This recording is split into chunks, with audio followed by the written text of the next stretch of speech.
இந்த வீடியோவில் அடிப்படை கணிதம் பேசிக் மேத்தமெட்டிக்கல் ஆப்ரேஷன்ஸ் பார்க்குறோம். இந்த வீடியோ யாருக்கானதுன்னா ஒன்லி ஃபார் பிகினர்ஸ்க்கு மட்டும். புதிதாக கணித பாடத்தை கற்றுக்கொள்ள இருக்கிறவங்க மட்டும்தான் இந்த வீடியோ, சரிங்களா? பேசிக்கான விஷயங்கள் தெரியும் அப்படின்றவங்க இந்த வீடியோவை நீங்கள் ஸ்கிப் பண்ணலாம். ஆனால் நீங்கள் இதை ஒன்ஸ் பாருங்கள், எல்லாருமே பாருங்கள். பார்த்ததுக்கப்புறமா ஸோ இந்த மாதிரி சின்ன சின்ன விஷயங்கள்லாம் நமக்கு தெரியாமல் இருக்கா அப்படின்றது கூட உங்களுக்கு தெரிய வாய்ப்பு இருக்கும். இந்த பேசிக் மேத்தமெட்டிக்கல் ஆப்ரேஷன்ஸ் தெரிஞ்சு அப்படின்னா நீங்கள் எந்த விதமான சமயம் ஈஸியாக சால்வ் பண்ணலாம். ஓகே, ரைட், பார்க்கலாம். இந்த பேசிக் மேத்தமெட்டிக்கல் ஆப்ரேஷன்ஸ் அடிப்படை கணிதத்தில் நாம் ஒரு 10 ஆப்ரேஷன்ஸ் ஸோ 10 ஆப்ரேஷன்ஸ் வந்து கற்றுக்கிறோம். இந்த 10 ஆப்ரேஷன்ஸ் வந்து போதும், எந்த கணக்கு கொடுத்தாலும் வந்து நம்ம போட முடியும். ஃபர்ஸ்ட் ஒன், கலப்பு பின்னம் அப்படின்ற ஒரு வார்த்தை கேள்விப்பட்டிருக்கீங்க. Mixed fraction. மிக்ஸ்டு ஃப்ராக்ஷன் கொடுத்தோம்னா அதை எப்படி நம்ம சால்வ் பண்ணுறது அப்படின்னு நம்ம பார்க்கணும். ஃபர்ஸ்ட், ஓகேங்களா? உங்களுக்கு ஃபர்ஸ்ட் நீங்கள் நோட் பண்ணி எழுதிக்கோங்க. உதாரணமாக ஃபார் எக்ஸாம்பிள் நான் வந்து ஒரு மிக்ஸ்டு ஃப்ராக்ஷன் எடுக்கிறேன்.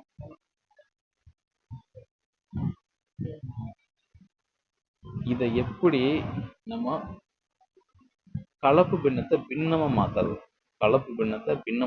மிக்ஸ்டு ஃப்ராக்ஷன் ஃப்ராக்ஷனா மாத்துறது அப்படின்றது இருக்கு.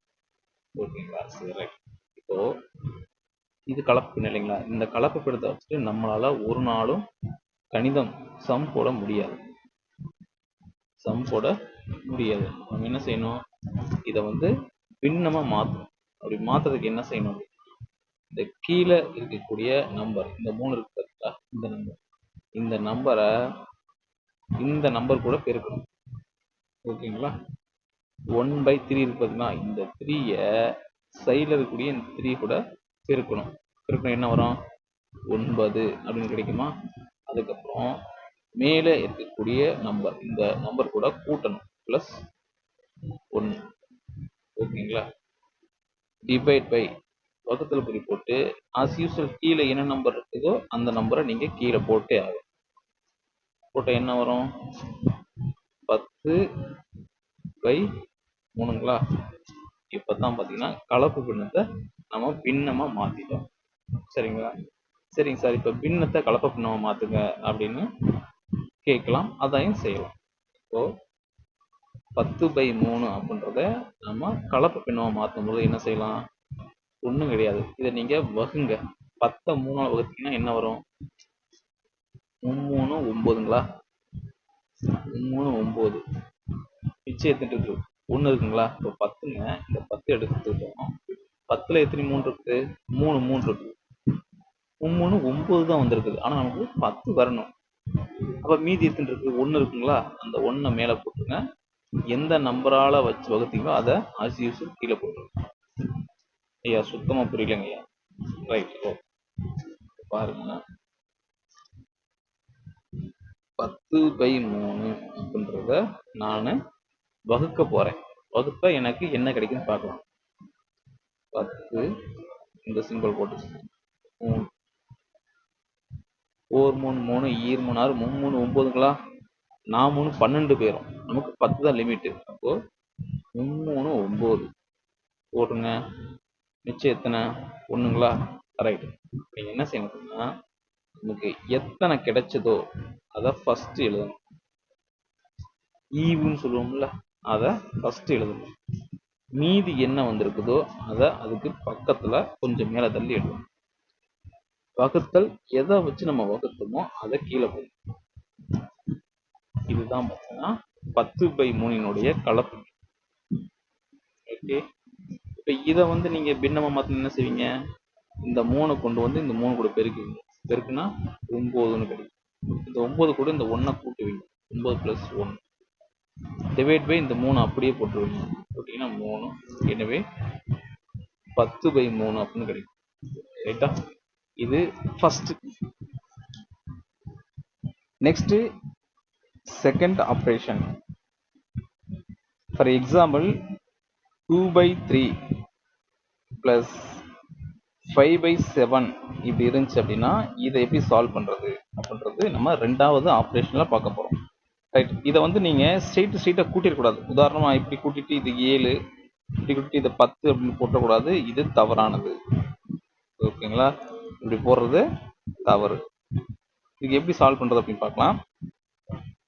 இதுக்கு வந்து கீழே 3, 7க்கு எல்சிஎம் எடுத்து கண்டுபிடிப்பாங்க. அது வேண்டாம், அது ரொம்ப டிஃபிகல்ட்டாக இருக்கும். எல்சிஎம் எடுக்காமல் ஸ்ட்ரெயிட்டாகவே நம்ம அந்த இதை சால்வ் பண்ணலாம்.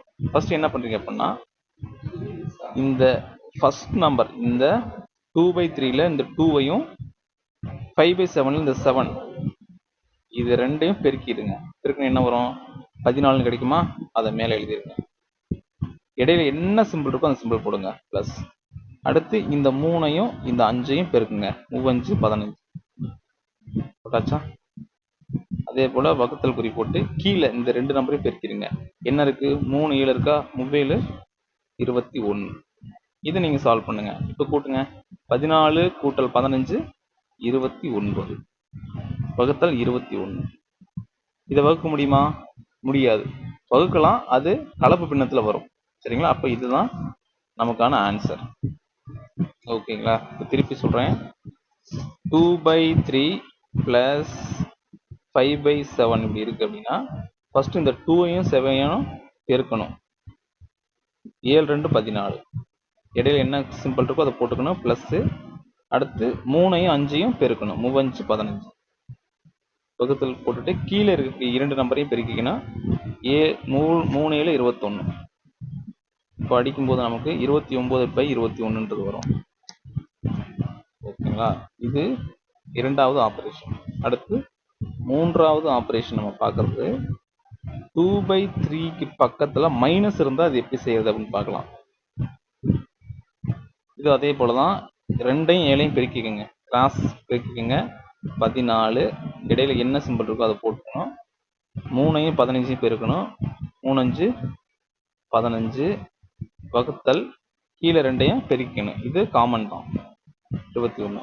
இப்போ மைனஸ் இருக்கு இல்லைங்களா? அப்போ என்ன செய்யணும்? 14 - 15 நமக்கு -1 கிடைக்கும். 15ல 14 பெருசுனா 1. இடையில மைனஸ் சிம்பிள் இருக்குல்ல? பெரிய நம்பருக்கு பக்கத்துல மைனஸ் இருக்கனால அந்த மைனஸ் குறி தான் போடும். ஓகே. அடுத்து நான்காவது ஆபரேஷன். இப்போ உதாரணமா 10/16 பெருக்கல் 8/5 இருக்கு அப்படின்னா இதை எப்படி சால்வ் பண்ணணும் அப்படின்றது பார்க்கலாம். ரைட். இப்போ இப்படி இருந்துச்சு அப்படின்னா நீங்க ஸ்ட்ரெயிட்டாவே வந்து பெருக்கிக்கலாம். 80 8 80 டிவைட் பை இது ரெண்டையும் பெருக்கிக்கலாம். 50 80 இதை அடிச்சீங்கன்னா 1 அப்படின்னு கிடைக்கும். 1 அப்படின்னு கிடைக்கும். சரிங்களா? இந்த மாதிரி நீங்க போடலாம். இல்ல இன்னும் ஷார்ட்டா போடணும் அப்படின்னா 10/16 8/15 இதை நீங்க டைரக்டாவே வகுத்தரலாம். 4 8 8 16 4 5 2 10. அப்ப மீதம் நமக்கு என்னங்க கிடைக்கும்? 2/2 கிடைக்குமா? 2 2 அடிச்சா 1. 4 2 2. ஓகேங்களா? இதை நீங்க எப்படி வேணாலும் சால்வ் பண்ணலாம். நெக்ஸ்ட் ஐந்தாவது ஆபரேஷன். ஃபார் எக்ஸாம்பிள் 10/16 வகுத்தல் 5/8 கொடுத்துருக்காங்கன்னா இது எப்படி சால்வ் பண்ணு பார்க்கலாம். இப்படி வகுத்தல் சிம்பிள் இருந்துச்சுன்னு வச்சுக்கோங்களேன், நேருக்கு நேரா வகுக்கலாம். நேருக்கு நேராவே வகுக்கலாம். இப்போ 5 10ஆல வகுத்தோம்னா 2ன்னு கிடைக்கும். இந்த 8 16ஆல வகுத்தோம்னா 2ன்னு கிடைக்கும். அப்ப 2ஐயும் 2ஐயும் வகுத்தோம்னா 1ன்னு கிடைக்கும். கரெக்டா? சரி. இப்போ இதை வந்து வேற மாதிரி போடலாம். எப்படி போடலாம்னா, இப்போ நமக்கு கொஸ்டின்ல 10/16 வகுத்தல் 5/8 இப்படி கொடுக்குறாங்கன்னா இதை நம்ம எப்படி மாத்தி எழுதலாம் அப்படின்னா, இதை பெருக்கலாவும் மாத்தி எழுதலாம். இப்போ 10/16 நான் அப்படியே வச்சுக்கிட்டு இந்த வகுத்தல நான் பெருக்கலா மாத்திக்கிறேன். அப்படி மாத்தும் போது கீழே உள்ள நம்பர் மேல போயிரும், மேல உள்ள நம்பர் கீழே வந்துடும். அப்போ 8 கீழே இருந்தா அது மேல போயிரும், 5 மேல இருந்தா அது கீழே வந்துடும். இப்போ என்ன செஞ்சிடலாம்? கிராஸ் அடிக்கலாம். 4 8 2 16 4 5 2 10. இது மூலம் என்ன தெரியுதுங்க? இது மூலம் என்ன தெரியுது அப்படின்னா, வகுத்தலா இருக்கும்போது, வகுத்தல் சிம்பிள் இருக்கும்போது நேருக்கு நேரா, இப்போ உதாரணமா x/y z/a இப்படி இருக்குன்னு வச்சுங்க. எக்ஸையும் இஜெட்டையும் வகுக்கலாம் டைரெக்டா, ஒய்யையும் ஏயையும் வகுக்கலாம். எப்போ அப்படின்னா இடையில வகுத்தல் சிம்பிள் இருக்கும்போது. ஆனால் பெருக்கல் சிம்பிள் இருக்கும்போது என்ன செய்யணும்?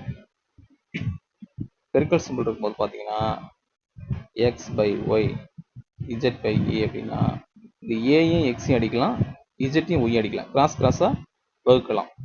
ஓகேங்களா? அடுத்து வந்து ஆறாவது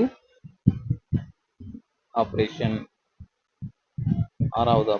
பார்க்குறோம். இதை பொறுத்தளவு இப்போ 100ல் 10% எவ்வளவு இப்படி கேட்பாங்க. 100ல் 10% அப்படின்னு கேட்பாங்க. அப்போ என்ன நம்பர் நம்ம கொடுக்குறாங்களோ அதுதான் 100% எடுத்துக்கணும். இப்போ 100 கொடுக்குறாங்களா, 100 தான் 100%. இந்த 100ல் 10% எத்தனை அப்படின்னா இந்த சதவீதத்துக்கு கீழே 10 எழுதிக்கோங்க. புரியுதுங்களா? இப்போ நான் திருப்பி சொல்றேன்.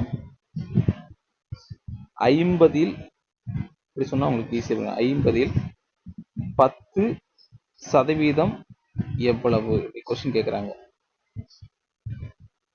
50 இப்போ n சதவீதம். நம்ம எப்போதுமே தனித்தனியாக தான் எழுதணும், கலந்து எழுதக்கூடாது. இப்போ n எவ்வளவு? 50 சதவீதம். இப்போ 50ன்னு கொடுத்தாங்கன்னா அதை நம்ம 100ன்னு எடுத்துக்கணும். இதை 100ன்னு எடுத்துக்கணும். நமக்கு எவ்வளோ கண்டுபிடிச்சு சொல்றாங்க? 10% தானே. அப்போ சதவீதத்துக்கு கீழே இந்த 10 எழுதிருங்க. அப்போ இந்த 10க்கு நேராக எத்தனை வரும் அப்படின்றத நமக்கான கேள்வி. ஓகேங்களா? இப்போ நீங்கள் என்ன செய்யலாம் அப்படின்னா நேருக்கு நேராக, அதாவது இந்த 10 கொண்டு வந்து 100ஆல் வகுக்கலாம், அல்லது இந்த 50 கொண்டு வந்து 100ஆல் வகுக்கலாம், அல்லது இந்த 100 கொண்டு வந்து 50ஆல் வகுக்கலாம். ஸோ நேருக்கு நேராக வகுக்கலாம். ஓகேங்களா? இப்போ பாருங்க, இந்த 50 கொண்டு வந்து இந்த 100 கூட வகுத்துனா 2 50 100 வருமா? இப்போ இந்த 2 கொண்டு வந்து 10 கூட நான் வகுக்கலாம், வகுக்கும்போது I 2 10 வருமா? ஸோ கடைசியாக எக்ஸ் ஈக்குவல் டு 5 அப்படின்றது நமக்கான விடை. இது வந்து பாக்ஸ் மெத்தட்னு சொல்லுவாங்க. சரிங்களா? திருப்பி சொல்கிறேன். 50ல் 10% என்பது எத்தனை அப்படின்றது கொஸ்டின். இப்போ 50 அப்படின்றத நான் 100% எடுத்துக்கிறேன். என்ன நம்பர் கொடுத்தாலும் அதான் 100%. 50 மட்டும் இல்லை, என்ன நம்பர் கொடுத்தாலும் அதான் 100%. இதில் 10% எவ்வளோன்னு நான் கண்டுபிடிக்கணும். அப்போ இந்த இடத்துல என்ன நம்பர் வரும்னு நான் கண்டுபிடிக்கணும். அப்போ நேருக்கு நேராக, இப்போ 50க்கு நேராக 100 இருக்குதா, அப்போ நான் அடிக்கலாம், வகுக்கலாம். 2 50 100. பாருங்க, 2க்கு கீழே தானே 10 இருக்கு, நேருக்கு நேராக தான் இருக்குது. அப்போ இதை நீங்கள் அடிக்கலாம். ஓகே, இதுதான் வந்து பார்த்தீங்கன்னா பாக்ஸ் மெத்தட். சரிங்க சார். அப்போ கிராஸாக என்ன செய்யலாம்? இப்போ 50 இருக்குது, 100 இருக்குது, எக்ஸ் 10. இந்த 50ஐயும் 10ஐயும் என்ன செய்யலாம் அப்படின்னா இந்த கிராஸாக இருக்குது பார்த்தீங்களா, கிராஸாக இருந்தால் பெருக்கிக்கணும், கிராஸாக இருந்தால் பெருக்கணும், நேருக்கு நேராக இருந்தால் வகுக்கணும். இதுதான் கான்செப்ட். அடுத்து 7வது ஆப்ரேஷன். 7வது ஆப்ரேஷன்ல ரூட் போட்டு வர்றது. ரூட் 2 அப்படின்னு வந்துச்சுன்னு வச்சுக்கோங்க. ரூட் 2னுடைய மதிப்பு பார்த்தீங்கன்னா 2 1/2. இதான் அதனுடைய மதிப்பு. ஓகேங்களா? இப்போ ரூட் 2 பிளஸ் ரூட் 2ன்னு ஒரு நம்பர் கொடுக்குறாங்கன்னா இதனுடைய விடை என்ன வரும் அப்படின்னா ஒரு ரூட் 2 2 ரூட் 2ங்களா கூட்டுறோம்ல. இப்போ பாருங்க, இது ஒரு எக்ஸ் பிளஸ் இது ஒரு எக்ஸ், இது ரெண்டையும் கூட்டினா 2xன்னு வருமா? அதே போலதான் ஒரு ரூட் 2 2 ரூட் 2. இப்போ 2 ரூட் 2ன்னு போடணும். நீங்க என்ன செஞ்சிடக்கூடாது, ரூட் 4ன்னு போட்டக்கூடாது. இது தப்பு. புரிஞ்சுங்களா? ரூட் 2 பிளஸ் ரூட் 2 அப்படின்றது பார்த்தீங்கன்னா எக்ஸ் பிளஸ் எக்ஸ், இதை நம்ம வந்து 2x எழுதுவோமா? 2x இருக்குல்ல, அதே போல 2 ரூட் 2 இருக்குது அப்படின்னு நம்ம எழுதணும். அடுத்து 8வது ஆப்ரேஷன் ரூட் 2 வகுத்தல் ரூட் 2. இது எப்படி எழுதலாம்? ஒரு ரூட் 2ல ஒரு ரூட் 2 போயிருச்சு அப்படின்னா 0 தான் கிடைக்கும். அதுக்கு எக்ஸ் மைனஸ் எக்ஸ், எக்ஸ்ல எக்ஸ் போயிருச்சுன்னா 0 தான் கிடைக்கும். இந்த கான்செப்ட் தான். அடுத்து 9வது ஆப்ரேஷன் ரூட் 2 பெருக்கல் ரூட் 2. இப்படி கொடுத்தாங்கன்னா நமக்கு என்ன கிடைக்கும் அப்படின்னா நீங்க இப்ப என்ன செஞ்சிடக்கூடாது, 2 ரூட் 2ன்னு போட்டக்கூடாது. ஓகேங்களா? அதை எப்படி போடணும் அப்படின்னா இப்போ எக்ஸ் இன்ட்டு எக்ஸ்ன்றதை நீங்க என்ன போடுவீங்க, எக்ஸ் ஸ்கொயர்னு போடுவீங்களா? எக்ஸ் ஸ்கொயர்னு போடுவீங்களா? அதே போலதான் இங்க என்ன இருக்கு, ரூட் 2 இன்ட்டு ரூட் 2ங்களா? அப்போ √2 ஸ்கொயர் தான் போடணும் நீங்க. அப்போ என்ன மேத்தமெட்டிக்கல் ஆப்ரேஷனா, ஸ்கொயருக்கும் ரூட்டுக்கும் கேன்சல் ஆயிரும். ஸ்கொயருக்கும் ரூட்டு கேன்சல் ஆயிடுச்சுன்னா மீதி கிடைக்கிறது நமக்கு 2 தான். மீதி நமக்கு எவ்வளவு கிடைக்கும்? 2 தான் கிடைக்கும். சரிங்களா? சொல்றேன், √2 பெருக்கல் √2 இதனுடைய ஆன்சர் 2. எப்படி வந்துச்சுன்னா, உதாரணமா எக்ஸ் பெருக்கல் எக்ஸ் இதை பெருக்கும் போது நமக்கு எக்ஸ் ஸ்கொயர்டுன்னு கிடைக்கும்.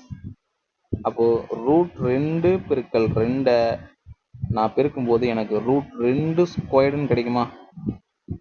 இந்த ஸ்கொயர்டுக்கும் இந்த ரூட்டுக்கும் கேன்சல் ஆகும். அப்போ மீதி 2 மட்டும்தான் வெளியே வரும். ஓகேங்களா? இது ஒன்று. 10வது ஆபரேஷன்,